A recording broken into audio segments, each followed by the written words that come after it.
పూరా లోకల్. మనం తీర్థయాత్రలు చూస్తాం, జైత్రి యాత్రలు చూసాం, విజయయాత్రలు చూసాం, దండయాత్రలు చూసాం, ఓదార్పుల యాత్రలు కూడా చూసేసాం.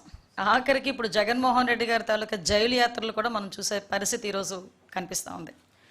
ఒక పక్క నుంచి గౌరవ ముఖ్యమంత్రి గారు చంద్రబాబు నాయుడు గారు క్షణం తీరిక లేకుండా రాష్ట్ర అభివృద్ధి గురించి అహర్నిశలు కష్టపడమే కాకుండా సింగపూర్ లాంటి దేశాలకు వెళ్ళి అక్కడి నుంచి పెట్టుబడులు రప్పించుకోవటానికి 4-5 రోజులు సుమారుగా 30-40 మీటింగులు కూడా ఏర్పాటు చేసుకొని ఆయన అహర్నిశలు శ్రమిస్తూ ఉంటే, ఈరోజు జగన్మోహన్ రెడ్డి కనీసం ప్రతిపక్ష హోదా లేకపోయినా ఒక ప్రతిపక్ష నాయకుడిగా ఉన్నప్పటికీ కూడా బాధ్యతారహితంగా ఈరోజు సబ్ జైళ్ళు చుట్టూ తిరగటం, ఖైదీల్ని పరామర్శించడం, హత్యలు చేసిన వాళ్ళని పరామర్శించటం, లేకపోతే ఈ గాంజా బ్యాచ్ని పరామర్శించటం, లేకపోతే పొగాకు రైతుల్ని మేము పరామర్శిస్తున్నానని చెప్పి పొగాకుని తొక్కి పారేయటం, మామిడి పళ్ళు రైతులను పరామర్శిస్తున్నానని చెప్పి వెళ్ళి ఆ మామిడి పళ్ళని కారులతో తొక్కించటం, ఇలాంటి సందర్భాలన్నీ చూస్తూ ఉంటే ఒక్కొక్కసారి జగన్మోహన్ రెడ్డి తాలూకా మానసిక పరిస్థితి గురించి కూడా ప్రజల్లో కూడా ఒక చర్చ జరగాలి అన్నదైతే వాస్తవంగా కనిపిస్తూ ఉంది.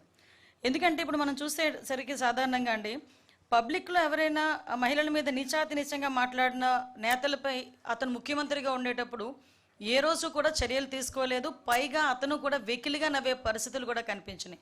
సాక్షాత్తు అసెంబ్లీ సాక్షిగా నారా భువనమ్మని గురించి నోటికొచ్చినట్టు మాట్లాడినప్పుడు కానీ, ఇతర మహిళల గురించి నోటికొచ్చినప్పుడు మాట్లాడినప్పుడు కానీ ఎక్కడా కూడా ఇది ఎందుకు మాట్లాడారు అన్నది ఖండించపోవడం, పైగా వాడిని ప్రోత్సహించే పరిస్థితుల్లో ఆ రోజు ఉన్నాడు. ఈరోజు ప్రతిపక్షంలోకి వచ్చిన తర్వాత కూడా ఈరోజు కూడా అదే ధోరణి కొనసాగించడం అన్నది చూస్తూ ఉంటే నిజంగా చాలా బాధ అనిపిస్తూ ఉంది. దీంట్లో ఈ వైసీపీ పార్టీ వాళ్ళకి మహిళల మీద ఒక చులకన భావానికి ఇది ఒక నిదర్శనంగా మనం భావించే పరిస్థితులు అయితే కనిపిస్తున్నాయి.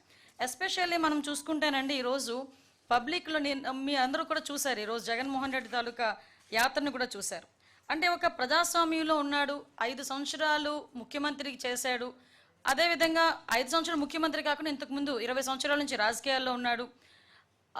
అటువంటి ఒక నాయకుడు వరుసకి చెల్లి అయ్యే ఒక మహిళ గురించి నీచాతి నీచంగా వ్యక్తిత్వ హననం చేసేటట్టుగా, కనీసం సమాజం హర్షించకుండా ఉండేటట్టుగా అలాంటి మాటలు మాట్లాడినప్పుడు అలాంటి వ్యక్తిని పరామర్శించడానికి జగన్మోహన్ రెడ్డి వెళ్ళాడు అంటేనే నిజంగా చాలా జుగుప్సాకరంగా ఉందండి. ఎందుకంటే మాట చెప్తున్నా అంటే నీకు ఆ నేత మీద నీకు ఒక టైప్ ఆఫ్ అభిమానం ఉండొచ్చు, లేదు మీ నేత అని చెప్పి ఒక అండదండలుగా ఉండాలి అని అనుకోవచ్చు. కానీ నువ్వు బయటకు వచ్చి ఎవరిని పరామర్శిస్తున్నావు అన్న సంగతి ప్రజలు కూడా గమనిస్తున్నారన్నది మినిమం కామన్ సెన్స్ లేకుండా ఈరోజు జగన్మోహన్ రెడ్డి బిహేవ్ చేయటం క్లియర్గా చూస్తానండి. ఒక్కసారి మనం అందరం కూడా చూసుకుంటే ప్రసన్న కుమార్ రెడ్డి ఈరోజు జగన్మోహన్ రెడ్డి పరామర్శించడానికి వచ్చిన నేతల్లో ప్రసన్న కుమార్ రెడ్డి ఇంటిని ఎలాగైతే ధ్వంసం చేశారని చూడటానికి వెళ్ళాను అన్నాడు. ప్రసన్న కుమార్ రెడ్డి ఇంటిని ధ్వంసం చేయడానికి గల కారణాలు, ధ్వంసం చేసిన వాళ్ళ మీద చర్యలు, పోలీస్ చర్యలు అవన్నీ కూడా మేము లాస్ట్ టైం వచ్చినప్పుడే మాట్లాడాం. ఎవరైతే ధ్వంసం చేశారో ఆ ధ్వంసం చేసిన వాళ్ళందరినీ మీద కూడా కేసులు ఫైల్ అయినాయి, వాళ్ళందరికీ కూడా నోటీసులు ఇచ్చున్నారు, వాళ్ళందరి మీద కూడా కేసులు నడుస్తున్నాయి. అది ఒక ఎత్తు. ఇంకొకటి ఏంటంటే ఇదే ప్రసన్న కుమార్ రెడ్డి మాటల్ని కోర్టులు సైతం ఆ రోజు తప్పుపట్టిన పరిస్థితి. కోర్టులో కూడా ప్రత్యేకంగా ఇలాంటి మాటలు మాట్లాడకూడదు అని చెప్పిన సందర్భాన్ని కూడా ఈరోజు మీకు తెలియజెప్తున్నా. ఎందుకంటే నేను చాలా సందర్భాల్లో చెప్పానండి, గౌరవ ముఖ్యమంత్రి గారు కూడా చాలా సందర్భాల్లో చెప్తుంటారు, మాకు రాజకీయ పార్టీలో ఉండి ఒక రాజకీయ నాయకుడిగా, ఒక ఎమ్మెల్యేగా, ఒక మాజీ ఎమ్మెల్యేగా, ఒక మంత్రిగా, మాజీ మంత్రిగా ఎంతమంది ఉన్నా మనల్ని కొన్ని లక్షల మంది, కోట్ల మంది ఫాలో అవుతారు. మనం చేసే బిహేవియర్ కానీ, మనం మాట్లాడే మాట కానీ, మన బాడీ లాంగ్వేజ్ కానీ అవతల వాళ్ళకి ఒక ఇన్స్పైరబుల్గా ఉండాలి కానీ చీకొట్టే రకంగా ఉండకూడదు. మనల్ని చూసి మంచి నేర్చుకోవాలి కానీ మనల్ని చూసి చెడు నేర్చుకోకూడదు.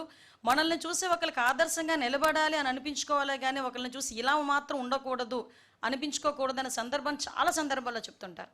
ఈరోజు ప్రసన్న కుమార్ రెడ్డి గారు కేవలం ఒక రాజకీయంగా ఆవిడని ఎదుర్కొనలేక, అక్కడ ప్రశాంతి రెడ్డి గారిని ఎదుర్కోలేక ఆవిడకి వరుసకి చెల్లి అవుతుందండి. ఆవిడ మామూలు బయట వాళ్ళు మాట్లాడమే తప్పు, అటువంటిది చెల్లి అన్న పదానికి చాలా విలువిచ్చే ఈ భారతీయ సంప్రదాయంలో, ఎస్పెషల్లీ ఒక ఆడబిడ్డకి ఎంత గౌరవం ఇస్తారో ఆ భారతీయ సంప్రదాయంలో, దట్టు ఎక్కడైతే స్త్రీలను గౌరవింపబడతారో అక్కడ దేవతలు కొనయాడుతారు, తిరుగుతారు అని చెప్పే భారతీయ సాంప్రదాయంలో ఒక మహిళ గురించి, దట్టు ఒక చెల్లి వరసయ్యే ఒక మహిళ గురించి నీచాతి నీచంగా ప్రసన్న కుమార్ రెడ్డి మాట్లాడిన మాటల్ని ఎవరైనా సమర్థిస్తారా? సమర్థించే పరిస్థితులు ఏదైనా ఉన్నాయా? అంటే ఈరోజు ప్రసన్న కుమార్ రెడ్డి ఇంటికి జగన్మోహన్ రెడ్డి వెళ్ళి పరామర్శించాడు అంటే ప్రసన్న కుమార్ రెడ్డి మాటల్ని జగన్మోహన్ రెడ్డి సమర్థిస్తున్నాడా? ఇదేనా మహిళల పట్ల జగన్మోహన్ రెడ్డికి ఉన్న చిత్తశుద్ధి? మహిళల పట్ల ఉన్న గౌరవం ఇదేనా? మాట్లాడితే నా అక్క చెల్లెమ్ములు అని చెప్పి ఊదరగొట్టాడు కదా. మరి ఈరోజు సొంత పార్టీలోనున్న ఒక మాజీ ఎమ్మెల్యే, అన్ని సంవత్సరాలు రాజకీయం ఉన్న వ్యక్తి ఈరోజు బయటకు వచ్చి చెల్లెలు వరుస అయిన అమ్మాయి గురించి నిజాతి నిజంగా మాట్లాడితే కనీసం కన్సర్న్ కూడా, అంటే ఆ మహిళ పట్ల కన్సర్న్ కూడా లేకుండా ఆ ప్రసన్న కుమార్ రెడ్డి ఇంటికి వెళ్ళి ఇలా దాడి చేశారు, ప్రసన్న కుమార్ రెడ్డిని చంపేసేవారు. అరే ఇక్కడ నేను ఒక విషయం మాట్లాడాలండి. ఆ రోజు మా పట్టాభి గారు ఒక మాట మాట్లాడితే ఏదో మీకు కోపం వచ్చింది, మీ కార్యకర్తలకి బీపీలు వచ్చినాయి అని చెప్పి సాక్షాత్తు మా తాలూకా పార్టీ ఆఫీసుల మీద దాడి చేసే పరిస్థితి మీరు అందరికీ తెలుసు. ఆ రోజు కేసులు పెడితే కనీసం కేసులు తీసుకోవడానికి కూడా ఒక పోలీస్ కూడా ముందుకు రాలే. ఈరోజు మా పరిస్థితి అది కాదు. ఈరోజు ప్రసన్న కుమార్ రెడ్డి గారి ఇంటి మీదకి దాడి చేసిన వాళ్ళందరి మీద కూడా కేసులు పెట్టాం.